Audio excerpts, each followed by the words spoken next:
Things in this packed, undulating city this week are choreographed by the minute, but something that happened at the Kennedy Center this afternoon was anything but planned. Chroniclers of the Obama-Clinton rivalry and courtship of last year and predictors of their relationship ahead reeling tonight after a secret revealed by Dr. Jill Biden at today's taping of Oprah.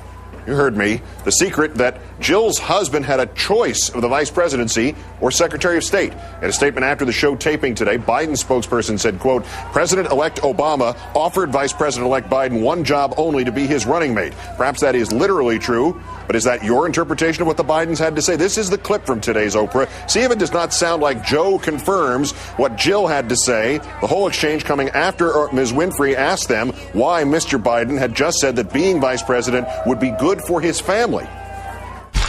Because I think Joe had the choice to be Secretary of State or Vice President. And I said, Joe, no. Well, okay, he did. So, You said Joe?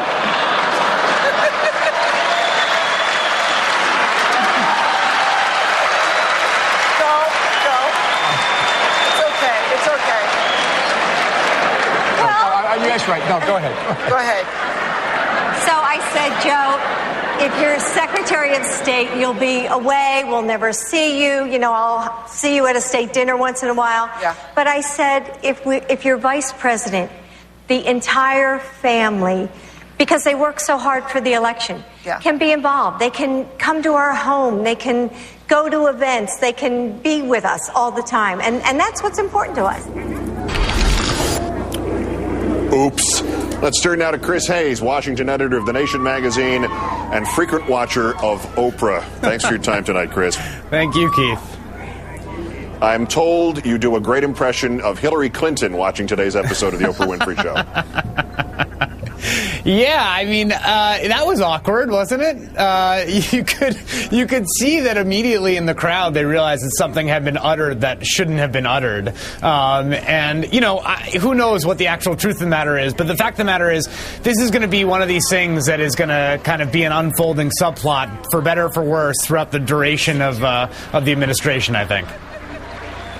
Is there middle ground between the official statement and the Jill Biden account? I mean, could they both be right? He was really only offered the one job? Well, it's very hard to divine what goes on in those conversations. I think that they are probably choreographed quite precisely, and I think that it's possible that in the strictest sense he was only offered one job. It also seems clear from what Dr. Biden said that perhaps there's a conversation about another position currently occupied by someone else. So, yeah, I think there could be a middle ground. I mean, it's really always very difficult to know what happens. In the conversations that are the hardest to crack in Washington are the ones that happen between two principals, like a conversation between Joe Biden and Barack Obama, and it's very hard to know exactly what gets said in them. What determines, do you think, whether this gets remembered as a footnote to history or as some sort of harbinger of the future? Well, what determines is the degree of internal acrimony, particularly over foreign policy. And that is something that, obviously, one of the overriding narratives of the Bush administration was a war within the personnel over things like Iraq, preemptive war, the war on terror, people who are more or less favorably disposed to a more or less aggressive imperial policy. If that sort of thing reinscribes itself in the Obama administration with different wings jockeying over the direction of the foreign policy, then this is going to be something that's going to play out and we are going to remember.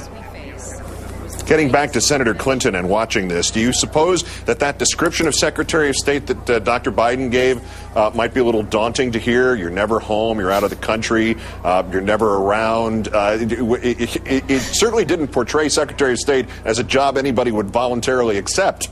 It is a really tough job. I mean, there is no question about it. I think lonely in a lot of respects as well because of all the travel. But look, I mean, if there's anyone who's sort of equipped for that kind of undertaking, it's most likely, I guess, former Senator Hillary Clinton, who obviously has lived a life of tremendous activity and travel already. So I don't think that it's going to be really a problem for her over the next few years. Chris Hayes, the Washington editor of The Nation magazine. Happy VW Day. That would be Victory in Washington. Yeah, you too, Keith. And say hi to everyone down there for me.